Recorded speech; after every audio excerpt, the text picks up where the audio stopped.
이에 내가 보니 그룹들 머리 위 궁창에 남보석 같은 것이 나타나는데 그들 위에 보좌의 형상이 있는 것 같더라. 하나님이 가는 베옷을 입은 사람에게 말씀하여 이르시되 너는 구름 밑에 있는 바퀴 사이로 들어가 그 속에서 숯불을 두 손에 가득히 움켜가지고 성읍 위에 흩어라 하심에 그가 내 목전에서 들어가더라. 그 사람이 들어갈 때에 그룹들은 성전 오른쪽에 서 있고 구름은 안뜰에 가득하며 여호와의 영광이 그룹에서 올라와 성전 문지방에 이르니 구름이 성전에 가득하며 여호와의 영화로운 광채가 뜰에 가득하였고 그룹들의 날개 소리는 바깥 뜰까지 들리는데 전능하신 하나님이 말씀하시는 음성 같더라. 하나님이 가는 베옷을 입은 자에게 명령하시기를 바퀴 사이 곧 그룹들 사이에서 불을 가져가라 하셨으므로 그가 들어가 바퀴 옆에 서매 그 그룹이 그룹들 사이에서 손을 내밀어 그 그룹들 사이에 있는 불을 집어 가는 베옷을 입은 자의 손에 주매 그가 받아가지고 나가는데 그룹들의 날개 밑에 사람의 손 같은 것이 나타나더라. 할렐루야! 오늘도 하나님과 동행하는 하루 되시길 축복합니다. 우리는 무언가를 잃고 나서야 그것의 소중함을 느낄 때가 많습니다. 건강을 잃고 나서 건강의 소중함을 알게 됩니다. 부모님을 떠나보내고 나서 부모님의 소중함을 더 알게 됩니다. 문제와 사건이 터지고 나서 평범했던 일상의 소중함을 알게 됩니다. 우리에게 가장 소중한 것은 무엇일까요? 하나님입니다. 하나님과 함께하는 평안 속에 사는 것이 참된 행복입니다. 오늘 말씀 속에서는 하나님께서 에스겔을 통해 현재 평강을 외치는 이스라엘 백성들에게 참된 평안과 행복이 무너지게 될 것을 미리 가르쳐주고 있습니다. 에스겔은 지금 현재 바벨론 그발강 거류민단에 살고 있습니다. 주님의 영이 에스겔을 잡아 올려 예루살렘 성전으로 데려갑니다. 그곳에서 온갖 음란한 우상들이 그려져 있는 벽들을 보고 장로들과 여자들이 그 우상들과 태양 앞에 서서 경배하는 모습을 보았습니다. 얼마나 이스라엘 백성들이 죄로 물들어 있는지 보여주는 장면입니다. 오늘 에스겔 10장 1절 말씀입니다. 이에 내가 보니 그룹들 머리 위 궁창의 남보석 같은 것이 나타나는데 그들 위에 보좌의 형상이 있는 것 같더라.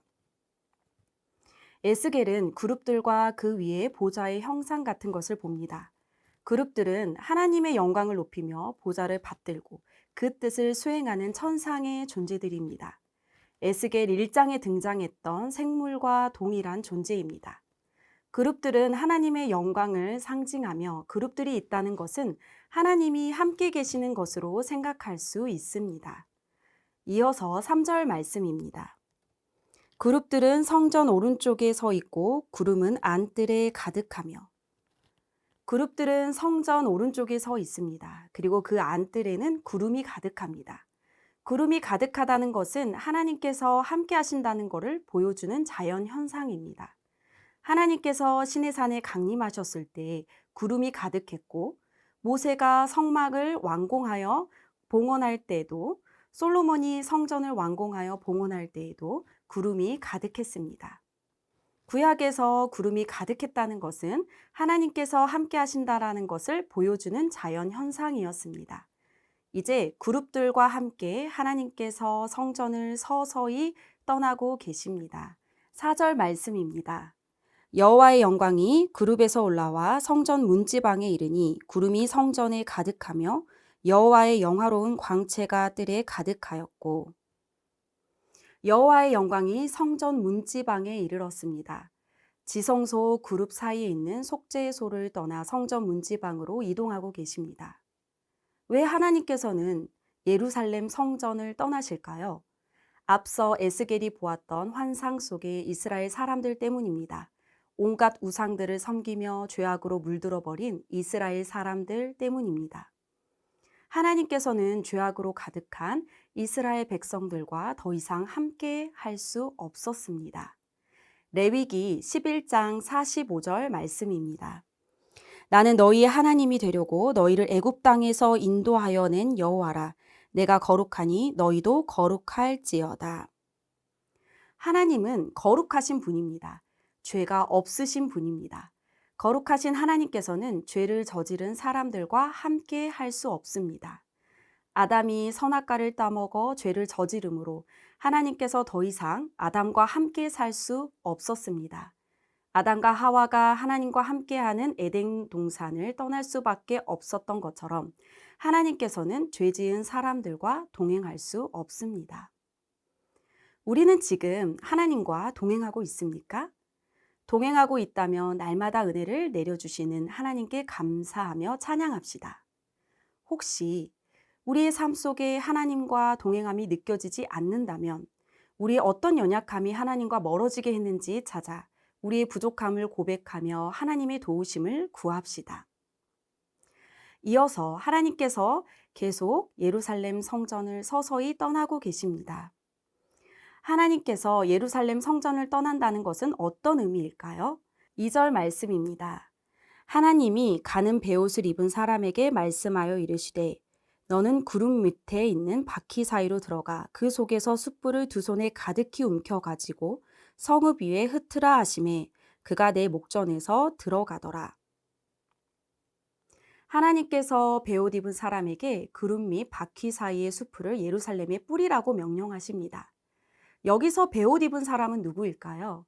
하나님의 천사입니다. 하나님의 충성스러운 종으로 주어진 명령을 그대로 수행하는 존재입니다. 숯불을 두 손 가득 움켜가지고 가라는 것은 하나님의 심판의 불이 예루살렘 성읍에 임하게 될 것이라는 뜻입니다. 하나님이 예루살렘 성전을 떠나는 의미는 바로 이것입니다.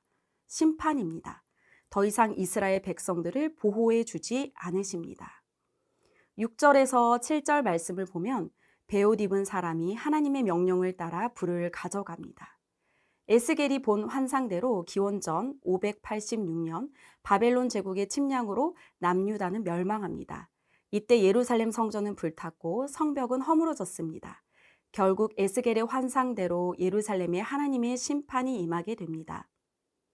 예루살렘이 멸망한 이유는 단순히 바벨론 제국의 힘 때문이 아니라 지속적인 우상 숭배와 불순종과 같은 죄악으로 인해 하나님께서 이스라엘 백성들과 더 이상 함께 하실 수 없어 떠나셨기 때문입니다. 하나님께서는 에스겔을 통해 이스라엘 백성들에게 미리 경고하셨습니다. 이스라엘 백성들이 회개하고 돌아오길 바라셨기 때문입니다. 지금 우리에게도 말씀하십니다. 우리의 삶에 하나님보다 더 사랑하는 우상은 없는지 되돌아봅시다. 바쁘다는 핑계로 말씀을 가까이 하지 못했는지, 가족들과 함께하는 시간 때문에 예배를 멀리하지 않았는지, 피곤하다는 이유로 기도를 잊고 살지 않았는지 되돌아봅시다. 어디에서 우리의 믿음이 떨어졌는지 되돌아보고 기도합시다. 말씀을 듣는 귀가 열리기를, 하나님의 음성을 듣고 깨달을 수 있는 지혜가 있기를 기도합시다. 우리의 연약함을 다 아시는 하나님께서 우리의 간구를 듣고 외면하지 않으십니다. 오늘도 하나님과 동행하며 참된 평안을 누리는 복된 하루 되시길 축복합니다. 기도하겠습니다. 살아계신 하나님, 거룩하신 하나님을 닮아 거룩한 삶을 살기를 원합니다. 우리 마음의 우상과 죄된 습관으로부터 벗어날 수 있는 힘과 용기를 더하여 주옵소서. 말씀을 듣는 귀가 열리게 하시고 하나님의 음성을 듣고 깨달을 수 있는 은혜도 더하여 주옵소서. 오늘도 하나님과 동행하며 참된 평안을 누리기를 원합니다. 늘 함께하여 주시옵소서. 예수님의 이름으로 기도합니다. 아멘.